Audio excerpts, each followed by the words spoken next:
धम्मपद पाली साहित्य का एक अमूल्य ग्रंथ रत्न है। बौद्ध जगत में इसका उसी प्रकार प्रचार है जिस प्रकार हिंदुओं में गीता और ईसाइयों में बाइबल तथा मुस्लिमों में कुरान। धम्मपद में कुल 423 गाथाएं हैं जिन्हें तथागत बुद्ध ने बुद्धत्व की प्राप्ति से लेकर महापरिनिर्वाण पर्यंत समय समय पर विभिन्न विनेय जनों के अध्याशय, अभिरुचि एवं भिक्षुओं के द्वारा समय समय पर उपस्थित समस्याओं के समाधान स्वरूप उपदिष्ट की हैं। इसे बुद्ध के परिनिर्वाण के पश्चात बौद्ध सांगीतिकर्ताओं ने एकत्रित कर विषय वस्तु के अनुसार क्रमशः विभिन्न वर्गों में बिठाया है। धम्मपद 26 वर्ग और 423 गाथाओं में निबद्ध है।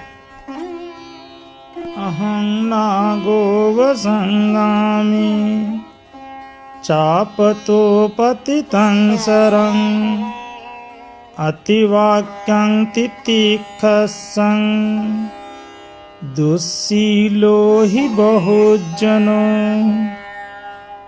अर्थात जैसे युद्ध में हाथी धनुष से घिरे बाण को सहन करता है, वैसे ही मैं कटु वाक्य को सहन करूंगा, क्योंकि दुष्शील लोग ही अधिक हैं। दन्तं नयन्ति अमितं दन्तं राजा विरुहति दन्तो सेट्टो मनुष्येषु योति वाक्यं तितिक्षति। दांत हाथी को युद्ध में ले जाते हैं, दांत पर राजा चढ़ता है। मनुष्यों में भी अपना दमन किया हुआ व्यक्ति श्रेष्ठ है, जो दूसरों के कटु वाक्यों को सहन करता है। वरं अस्य थरादन्ता आजानीया च सिन्धवा कुञ्जरा च महानागा अत्तदन्तो ततो वरं। अर्थात खच्चर, अच्छी जाति के घोड़े और महानाग हाथी दांत कर लिए जाने पर अच्छे होते हैं। जिसने अपने को दमन कर लिया है वह सबसे अच्छा है। नहि एते हि याने हि गच्छेय अगतं दिशं यथातना सुदन्तेन दन्तो दन्तेन गच्छति। अर्थात इन यानों से कोई निर्वाण की ओर नहीं जा सकता। अपने को जिसने दमन कर लिया है वही सुदांत वहां पहुंच सकता है। धनपालको नाम कुंजरो कटुकापभेदिनो दुन्निवारयो वद्धो कवलं न भुञ्जति सुमरति नागवनस्य कुंजरो। अर्थात सेना तितर बितर करने वाला दुर्घष धनपालक नामक हाथी आज बंधन में पड़ जाने पर केला नहीं खाता और अपने हाथियों के जंगल को स्मरण करता है। मिति यदा होति महिग्धसो च निन्दायता संपरिवत्तसाहि महावराहो वनिपापपुट्टो पुनः पुनङ्गव्वमुपेति मंदो। अर्थात आलसी, बहुत खाने वाला, निद्रालु, करवट बदल बदल कर सोने वाला, खिला पिलाकर पुष्ट किए मोटे सूअर की तरह मंद बार बार गर्भ में पड़ता है। इदं पुरे चित्तमपि चारिचारिकम् एनिच्छकं यत्त कामं यथा सुखं तज्जज्ज अहं निग्रहिष्यामि योनिसो अत्तिंप भिन्नं वियं अकुंसग्गहो। अर्थात पहले यह चित्त मनमाना जिधर चाहा उधर स्वच्छंद जाता रहा, उसे आज मैं अच्छी तरह अपने वश में लाऊंगा, अंकुश ग्रहण करने वाला जैसे भड़के हाथी को। अपमादरता होत सचित मनोरखत दुर्गाउद्धरतत्तानं पंके संतो वकुंजरो। अर्थात अप्रमाद में रत हो अपने चित्त की रक्षा करो, अंक में फंसे हाथी की तरह इस कठिन संसार से अपना उद्धार करो।